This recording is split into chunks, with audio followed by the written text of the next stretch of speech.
ಒಂದಲ್ಲ ಎರಡಲ್ಲ ಅಂತ ಹೇಳಿ 14 ಬಾರಿ ದಸರಾದಲ್ಲಿ ಭಾಗಿಯಾಗಿರುವಂತಹ ಖ್ಯಾತಿಯನ್ನ ನಮ್ಮ ಈ ಗೋಪಿ ಆನೆ ಹೊಂದಿರುವಂತದ್ದು. 42 ವರ್ಷದ ನೀಳವಾದ ದಂತ, ಅತ್ಯಾಕರ್ಷಕವಾದ ಮೈಕಟ್ಟನ್ನ ಹೊಂದಿರುವಂತಹ ಸ್ಫುರದ್ರೂಪಿ ಆನೆ ಈತ. ಮುಂದಿನ ಭವಿಷ್ಯದಲ್ಲಿ ಅಂಬಾರಿ ಆನೆ ಆಗುವಂತಹ ಲಕ್ಷಣಗಳನ್ನ ಕೂಡ ಹೊಂದಿದ್ದಾನೆ.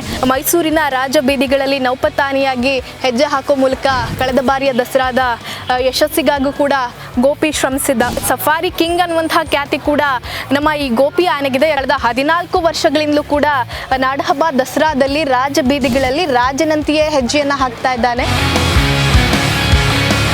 ಗೋಪಿ ಒಂದಲ್ಲ ಎರಡಲ್ಲ ಅಂತ ಹೇಳಿ 14 ಬಾರಿ ದಸರಾದಲ್ಲಿ ಭಾಗಿಯಾಗಿರುವಂತಹ ಖ್ಯಾತಿಯನ್ನ ನಮ್ಮ ಈ ಗೋಪಿ ಆನೆ ಹೊಂದಿರುವಂಥದ್ದು. ನನ್ನ ಹಿಂಭಾಗದಲ್ಲಿ ನೀವು ನೋಡ್ತಾ ಇರುವಂಥದ್ದೇ ನಮ್ಮ ಗೋಪಿ ಆನೆ. ಈತ 14 ಬಾರಿ ದಸರಾದಲ್ಲಿ ಭಾಗಿಯಾಗಿದ್ದಾನೆ. 42 ವರ್ಷದ ನೀಳವಾದ ದಂತ, ಅತ್ಯಾಕರ್ಷಕವಾದ ಮೈಕಟ್ಟನ್ನು ಹೊಂದಿರುವಂತಹ ಸ್ಫುರದ್ರೂಪಿ ಆನೆ ಈತ ಅಂದ್ರೂ ಕೂಡ ತಪ್ಪಾಗ್ಲಿಕ್ಕಿಲ್ಲ. ಸದ್ಯಕ್ಕೆ ಗೋಪಿ 4990 kg ತೂಕವನ್ನು ಹೊಂದಿರುವಂಥದ್ದು. ಈತ ದುಬಾರೆ ಕ್ಯಾಂಪ್ನಲ್ಲಿ ವಾಸ ಮಾಡ್ತಾ ಇದ್ದಾನೆ. ಈತನನ್ನು ಮಾವುತರಾದಂತಹ ನವೀನ್ ಕುಮಾರ್ ಜೊತೆಗೆ ಕಾವಾಡಿ ಶಿವು ಅವರು ಆರೈಕೆ ಮಾಡ್ತಾ ಇದ್ದಾರೆ. ಗೋಪಿ ಕಳೆದ 14 ವರ್ಷಗಳಿಂದಲೂ ಕೂಡ ಸತತವಾಗಿ ನಾಡಹಬ್ಬ ದಸರಾದಲ್ಲಿ ಭಾಗಿಯಾಗ್ತಾ ಬರ್ತಾ ಇದ್ದಾನೆ. ನೀವು ಆತನ ಮೈಕಟ್ಟನ್ನು ಕೂಡ ಗಮನಿಸಬಹುದು.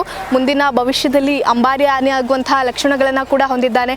ಆತನ ಸ್ಫುರದ್ರೂಪಿ ಮುಖ ಲಕ್ಷಣಗಳನ್ನು ಕೂಡ ನೀವು ನೋಡಬಹುದು. ನೀಳವಾದಂತಹ ದಂತ, ಉದ್ದನೆಯ ಸೊಂಡಿಲು ಜೊತೆಗೆ ಸಮತಟ್ಟಾದಂಥ ಒಂದು ಬೆನ್ನನ್ನು ಕೂಡ ಹೊಂದಿರುವಂಥದ್ದು. ಸೊ ಅಂಬಾರಿ ಕಟ್ಟಲಿಕ್ಕೆ ಒಂದೊಳ್ಳೆ ಆನೆಯನ್ನು ಸೆಲೆಕ್ಟ್ ಮಾಡೋದಂತ ಆದರೆ ಈತನು ಕೂಡ ಆ ಲಿಸ್ಟ್ನಲ್ಲಿ ಇರ್ತಾನೆ ಅಂದರೂ ಕೂಡ ತಪ್ಪಾಗಲಿಕ್ಕಿಲ್ಲ.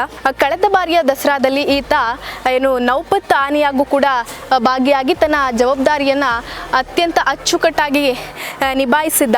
ಮೈಸೂರಿನ ರಾಜ ಬೀದಿಗಳಲ್ಲಿ ನೌಪತ್ ಆನೆಯಾಗಿ ಹೆಜ್ಜೆ ಹಾಕೋ ಮೂಲಕ ಕಳೆದ ಬಾರಿಯ ದಸರಾದ ಯಶಸ್ಸಿಗಾಗೂ ಕೂಡ ಗೋಪಿ ಶ್ರಮಿಸಿದ್ದ.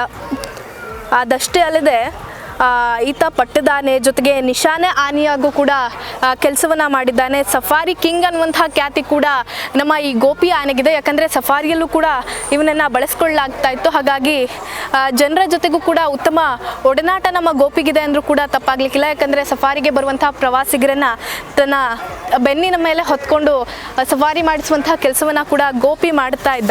ಪುಂಡಾನಿ ಆಗಿದ್ದಂತಹ ಗೋಪಿಯನ್ನು 1993ರಲ್ಲಿ ಅರಣ್ಯ ಇಲಾಖೆ ಸೆರೆ ಹಿಡಿಯುತ್ತೆ. ಸೆರೆ ಹಿಡಿದು ಬಳಿಕ ಅವನನ್ನು ಪಳಗಿಸಿ ಬೇಕಾದಂತಹ ತರಬೇತಿಯನ್ನು ನೀಡಿ ಈಗ ಶಿಸ್ತಿನ ಸಿಪಾಯಿಯನ್ನಾಗಿ ಮಾಡಿ ಕಳೆದ 14 ವರ್ಷಗಳಿಂದಲೂ ಕೂಡ ನಾಡಹಬ್ಬ ದಸರಾದಲ್ಲಿ ರಾಜ ಬೀದಿಗಳಲ್ಲಿ ರಾಜನಂತೆಯೇ ಹೆಜ್ಜೆಯನ್ನು ಹಾಕ್ತಾ ಇದ್ದಾನೆ. ಈ ಬಾರಿಯೂ ಕೂಡ ದಸರಾದಲ್ಲಿ ಭಾಗಿಯಾಗಿದ್ದಾನೆ. ಸೌಮ್ಯ ಸ್ವಭಾವ ಈತನಿಗಿರುವಂಥದ್ದು. ಹಾಗಾಗಿನೇ ಈತನನ್ನು ಸಫಾರಿಗೆ ಬಳಸ್ಕೊಳ್ಳಾಗ್ತಾ ಇತ್ತು. ಜನರ ಜೊತೆಗೆ ಉತ್ತಮವಾದಂತಹ ಒಡನಾಟವನ್ನು ಹೊಂದಿರ್ತಾನೆ ಅಂತ ಹೇಳಿ ಕೊಟ್ಟ ಕೆಲಸಗಳನ್ನು ನಿಭಾಯಿಸೋದ್ರಲ್ಲಿ ನಮ್ಮ ಗೋಪಿ ಎತ್ತಿದ ಕೈ ಅನ್ನುವಂತಹ ಹೆಗ್ಗಳಿಕೆ ಕೂಡ ಇರುವಂಥದ್ದು. ಜೊತೆಗೆ ಅವರ ಮಾವುತ ಕಾವಾಡಿಗಳ ಮಾತನ್ನು ಚಾಚೂ ತಪ್ಪದೆ ಪಾಲಿಸ್ತಾನೆ.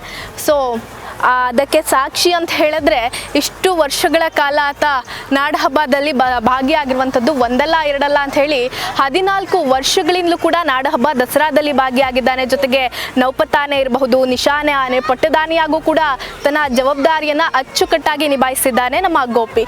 ಇದಿಷ್ಟು ಕೂಡ ಗೋಪಿ ಆನೆಯ ಡೀಟೇಲ್ಸ್ ಆಗಿದೆ.